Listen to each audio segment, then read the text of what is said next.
President-elect Trump is threatening to take control of the Panama Canal more than 25 years after a treaty gave Panama control of the waterway. Now, the president-elect is claiming over the weekend American ships were being charged too much money to pass through that canal and that the tolls were in violation of that 1970s-era treaty. Kellie Meyer from Washington, D.C. here with more. Kellie, why exactly did this come up in conversation? Was it in connection to immigration?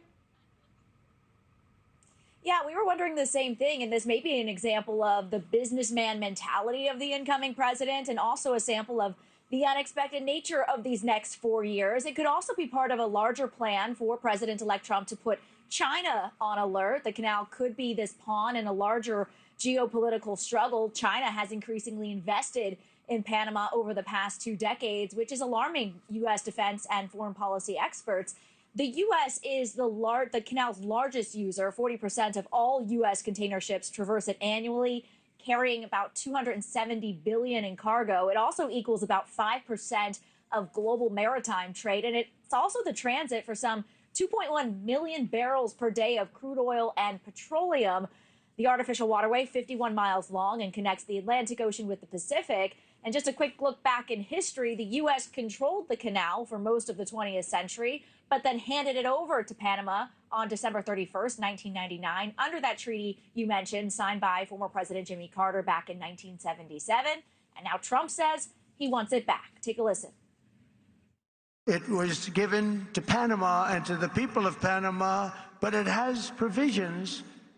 You got to treat us fairly, and they haven't treated us fairly. If the principles, both moral and legal, of this magnanimous gesture of giving are not followed, then we will demand that the Panama Canal be returned to the United States of America in full, quickly, and without question. I'm not going to stand for it.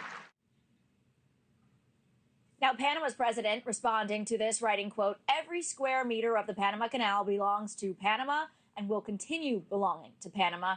Trump reposting that on Truth, writing, quote, "We'll see." And J.D. Vance, his incoming vice president, reposting this on X this morning, quote, "Welcome to the United States Canal." Now, there's a big question still here, Adrian, over just how we would take it back. Would we seize it militarily, or is this just Trump trying to create a leverage point? Adrian? President-elect Trump is also renewing his calls to own Greenland. What is that about?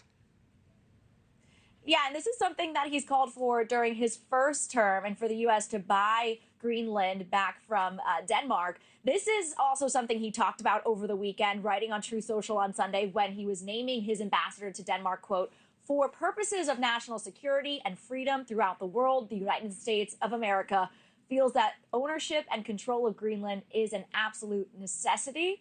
Greenland's PM responding to these latest calls, saying Greenland is not for sale and we will never be for sale. They also suggest the whole thing is meaningless, they say, and going nowhere. Adrian. All right. Thank you, Kellie Meyer, reporting for us live from Washington. Thanks for watching. Go to joinnn.com to find NewsNation on your screen. And don't forget to click the red subscribe button below to get more of NewsNation's fact-driven, unbiased coverage.